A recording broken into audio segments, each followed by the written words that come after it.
நண்பர்கள் அனைவருக்கும் வணக்கம். இன்னைக்கு நம்ம இந்த வீடியோல மகளிர் உரிமை தொகை பயனாளர்களுக்கு முக்கியமான புதிய தகவல் வெளியாகி உள்ளது. சோ அது என்ன தகவல் அப்படிங்கறத பத்தி தான் இப்ப நம்ம பார்க்க போறோம். வீடியோக்குள்ள போறதுக்கு முன்னாடி இது வரைக்கும் நீங்க நம்ம சேனலை சப்ஸ்கிரைப் பண்ணலனா உடனே சப்ஸ்கிரைப் பண்ணிருங்க. அப்படியே பக்கத்துல இருக்கக்கூடிய பெல் பட்டனையும் கிளிக் பண்ணிருங்க. அப்பதான் நாங்க போடக்கூடிய அனைத்து பயனுள்ள தகவல்களும் உங்களை கரெக்ட் டைம்க்கு ரீச் ஆகும். இப்போ வாங்க வீடியோக்குள்ள போலாம்.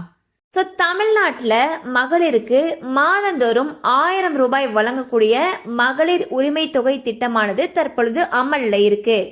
கடந்த ஆட்சியில கொண்டு வரப்பட்ட இந்த திட்டத்துக்கு பெண்கள் மத்தியில பெரிய அளவு நல்ல வரவேற்பு கிடைச்சிருக்குன்னு தான் சொல்லணும்.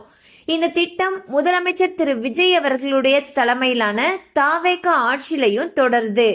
இதன்படி விஜய் அவர்கள் பொறுப்பேற்ற பிறகு முதன்முறையா மே 15ஆம் தேதி மகளிருக்கு 1000 ரூபாயானது அவங்களுடைய வங்கி கணக்குல வரவு வைக்கப்பட்டது.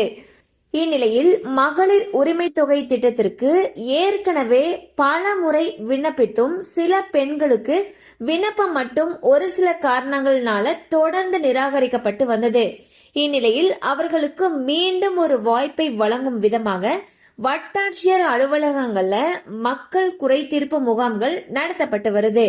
ஆனா இந்த முகாம்ல முதல் முறையா மகளிர் உரிமை தொகைக்கு விண்ணப்பிக்கும் பெண்கள் விண்ணப்பிக்கலாமா, அப்படி விண்ணப்பிச்சா அவங்களுக்கான விண்ணப்பம் ஏற்றுக்கொள்ளப்படுமா அப்படிங்கிற சந்தேகம் சில பெண்களுக்கு இருக்கு. புதிய விண்ணப்பங்கள் குறித்து தாசில்தார் என்ன சொல்லியிருந்தாரு அப்படின்னா, மகளிர் உரிமை தொகைக்கு முதன்முறையாக விண்ணப்பிப்பவர்களுடைய விண்ணப்பங்களை பரிசீலனை செய்யும்படி தமிழக அரசு கிட்ட இருந்து எந்த ஒரு உத்தரவும் இதுவரைக்கும் வரல.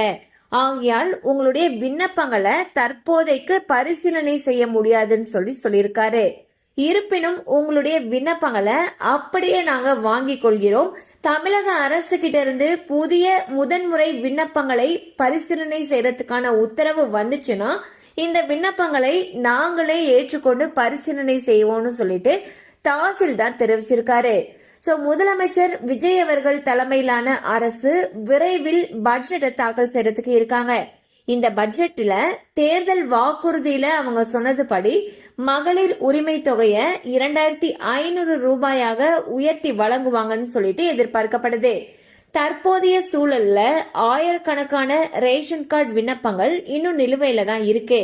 இந்த விண்ணப்பங்களும் ஏற்றுக்கொள்ளப்பட்டுச்சு அப்படின்னா மகளிர் உரிமை தொகைக்கு புதிதாக விண்ணப்பிக்க போகக்கூடிய பெண்களுடைய எண்ணிக்கையும் உயரும் என்று கணிக்கப்பட்டிருக்கு. சோ பாத்தீங்கன்னா மகளிர் உரிமை தொகைக்கு புதுசா விண்ணப்பிக்க கூடிய பெண்களுடைய விண்ணப்பங்களை பரிசீலனை செய்யறத தற்பொழுது நிறுத்தி வச்சிருக்கிறதா தாசில்தார் தரப்புல இருந்து சொல்லப்பட்டிருக்கு. தமிழக அரசு கிட்ட இருந்து எப்ப உத்தரவு வருதோ, அதாவது புதுசா மகளிர் உரிமை தொகைக்கு விண்ணப்பிக்கிறவங்களுடைய விண்ணப்பங்களை பரிசீலனை செய்யலாம் அப்படிங்கிற உத்தரவு வந்ததுக்கு பிறகு இவங்களுடைய விண்ணப்பங்கள் பரிசீலனை செய்யப்பட்டு ஏற்றுக்கொள்ளப்படும் சொல்லி தகவல்கள் தெரிவிக்கின்றன. எனினும் மகளிர் உரிமை தொகை பற்றின முக்கிய அறிவிப்பு வரக்கூடிய பட்ஜெட்டில் வெளியாகும் என்று எதிர்பார்க்கப்படுகிறது.